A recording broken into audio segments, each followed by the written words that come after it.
수급과 관련된 자세한 내용들 좀 점검하면서 시장에서 포인트 좀 잡아보겠습니다. 키멘터리로 넘기겠습니다. 이혜수 앵커 받아주세요. 네, 진짜 그러네요. 새로운 스튜디오에서 처음 보는 지수 환율 수급 세 박자가 정말 조화로운 시장입니다. 3월 FOMC 회의 결과에 따른 불확실성 제거에 국내 증시도 함께 환호해주고 있는 하루인데요.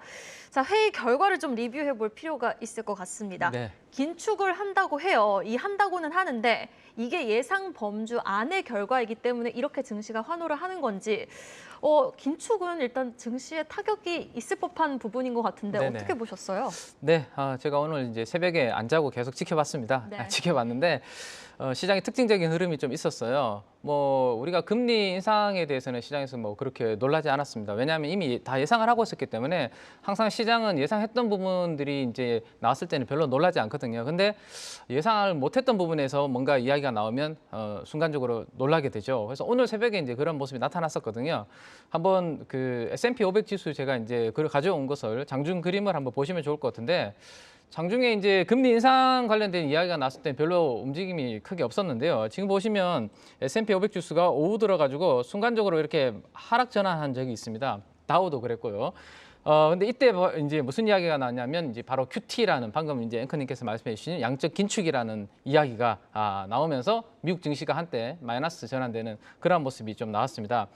왜 이런 모습이 나왔냐면 대다수의 시장 참여자들은 이 QT 양적 긴축에 대해서 한 7월이나 그 이후로 7월 이후로 하지 않을까라는 생각을 하고 있었는데 오늘 다음 회의 때 이 부분에 대해서 논의를 하겠다라는 이야기를 했습니다. 이게 다음 회의면 4월은 없고요. 5월이거든요. 네. 이러다 보니까 시장이 깜짝 놀란 거죠. 왜 또 긴축이냐 이렇게 해서. 근데 지금 보시는 것처럼 시장은 다시 전고점을 뚫고 장중에 고점을 뚫고 이렇게 올라가는 그러한 그림을 보였습니다. 그러니까 깜짝 놀랐지만 정신 차리고 보니까 이 QT가 그렇게 나쁜 건 아니구나라는 생각을 하게 된 거죠. 그래서 왜 이 QT가 그러면 시장에서 나쁜 게 아닌지에 대해서 설명을 제가 좀 드리려고 자료를 좀 추가적으로 준비해 왔는데 네.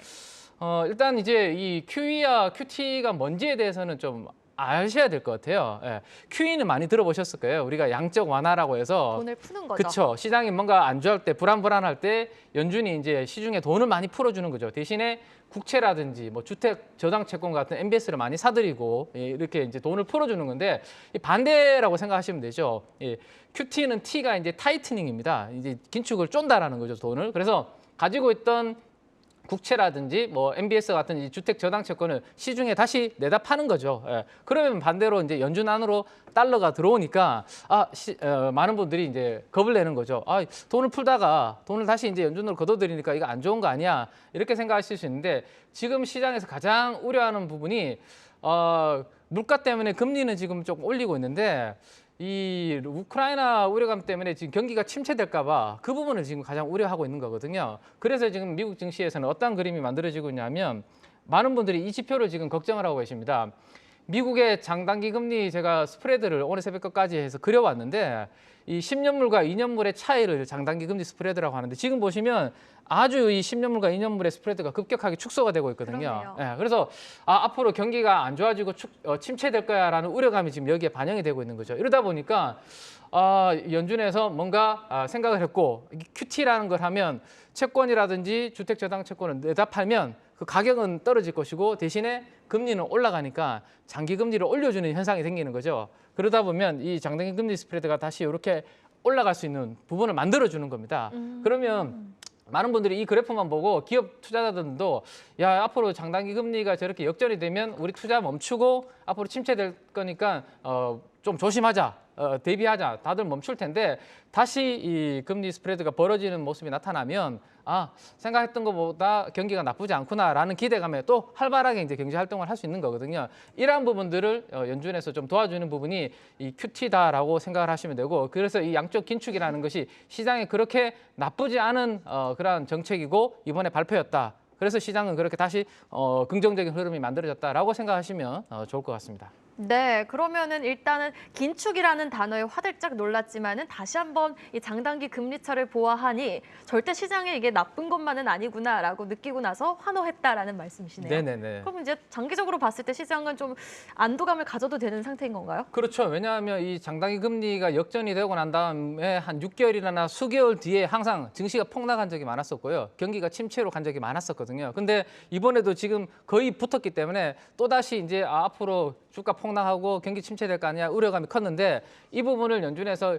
양적 긴축이라는 효과로 인해서 방어를 해준다면 시장에서는 생각했던 것보다 그런 우려감은 덜게 되기 때문에 모든 게 이제 악재가 다 끝난 건 아니지만 이번 FOMC 회의를 통해서 상당 부분 좀 걱정했던 부분 우려감은 좀 해소되었다라고 보시면 좋을 것 같습니다. 네, 불확실성 하나는 좀 제거가 됐다라고 네네. 생각을 해보면 되겠네요. 자, 그럼 이제 종목별 접근이 좀 중요할 텐데 우리 키맨께서 항상 성의 있게 네. 매일 좀 해오시는 작업이 있잖아요. 주요 기관 매수 강도 상위 작업인데 이게 굉장히 중요한 게 이 기관이 산 총 금액을 또 시총으로 나눠서 이제 매일 작업을 성의 있게 해오시잖아요. 네네. 오늘도 궁금합니다. 어떤 종목이 뽑혔을까요? 네, 한번 화면을 통해서 보시면 좋을 것 같은데요.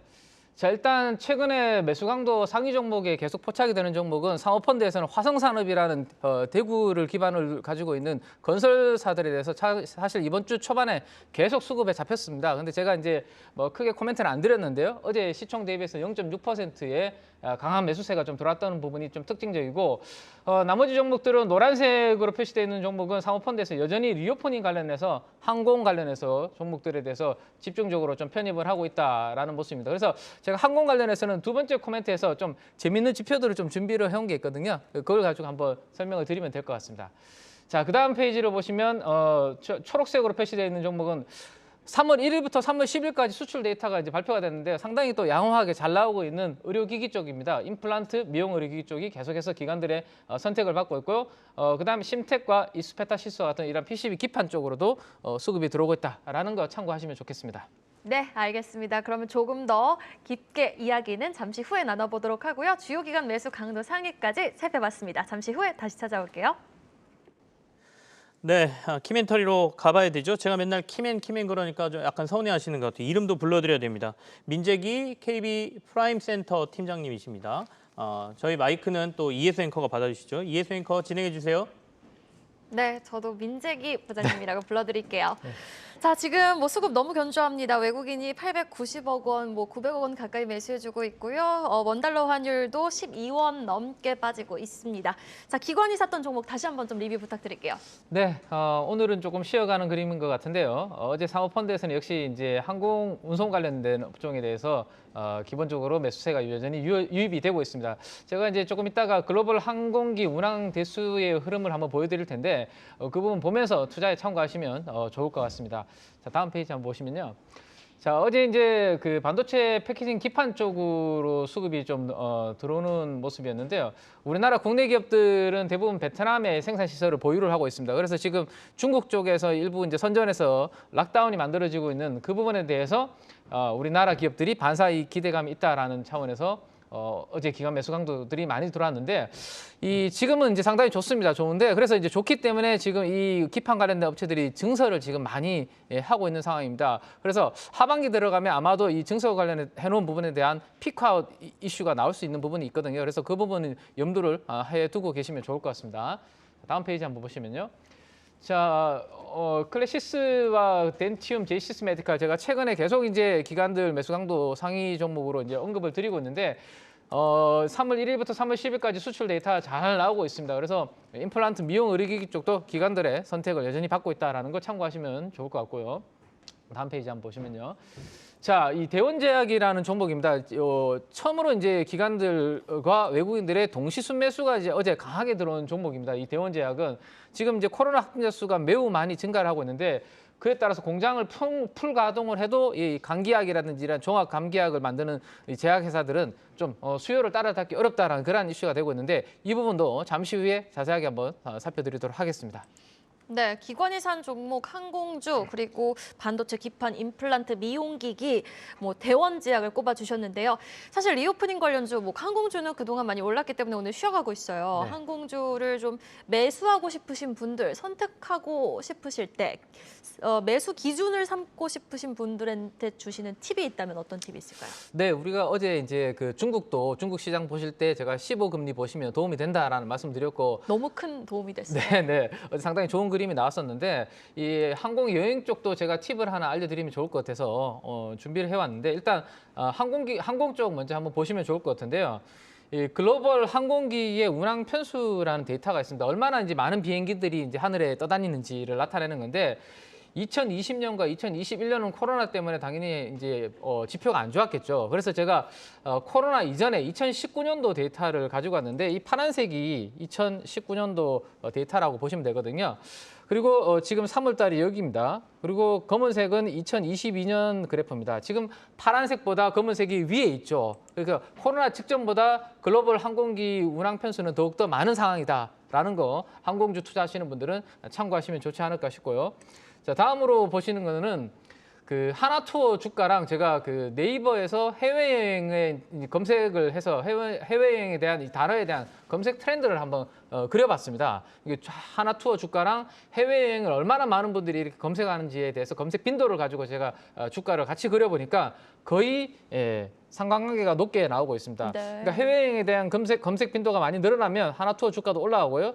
떨어지면 같이 떨어지고 같이 움직이는 모습이 나타나는데 최근에 보시면 해외여행에 대한 검색 빈도가 아주 높아지는 것을 볼 수가 있죠. 그러네요. 그래서 이 부분도 아마 가볍게 이 직접 키워드를 통해서 트렌드 검색을 해볼 수 있기 때문에 한번 참고해 보시면 좋을 것 같고요. 이 해외여행과 극단적인 흐름을 보이고 있는 게 바로 메타버스 관련된 검색어 트렌드입니다. 지금 보시면 메타버스와 관련된 검색어 트렌드는 작년 하반기 이후에 아주 급감하는 것을 볼 수 있죠. 그래서 메타버스 관련된 투자하시는 분들은 조금 속상하실 수 있는데 이 부분들을 한번 수시로 체크하시면서 언제쯤 이 메타버스에 대한 관심이 늘어나고 있는지 증가하는지 한번 체크해 보시면 괜찮을 것 같습니다. 네, 알겠습니다. 뭐 네이버 트렌드 같은 것들을 많이 이용해서 투자에 참고해 보시면 좋겠다라는 말씀을 해주셨고요. 정말 짧게 대원제약은 사실 변동성이 좀 심한 종목 아닌가요? 기관이 많이 사고 있네요. 네네. 지금 코로나 확진자 때문에 이 뭐 진통 해열제라든지 종합 감기약 이런 부분들에 대해서 복용이 지금 많이 증가하고 있는 그런 상황이거든요. 그래서 지금 보시면 대부분 다 품절입니다. 살 수가 없는 상황입니다. 그래서 제가 이제 데이터를 한번 뭐 보니까요. 분기에 지금 한 100억 정도 수익을 내는데 90억에서 100억? 그러면 이제 연간으로 한 350억에서 400억 정도 이익을 냅니다. 그래서 어제 시가총액이 한 4천억 정도인데요. 그러면 퍼로 한 10배 정도 됩니다. 그래서 그렇게 부담스럽지 않은 수준이다. 단 만약에 코로나 확진자 수가 정점을 찍으면 변동성이 좀 커질 수 있다는 점은 알고 계시고 투자하시는 거 좋을 것 같습니다. 네, 어제 기관이 샀던 종목 자세하게 살펴봤습니다. 키멘터리 시간이었어요.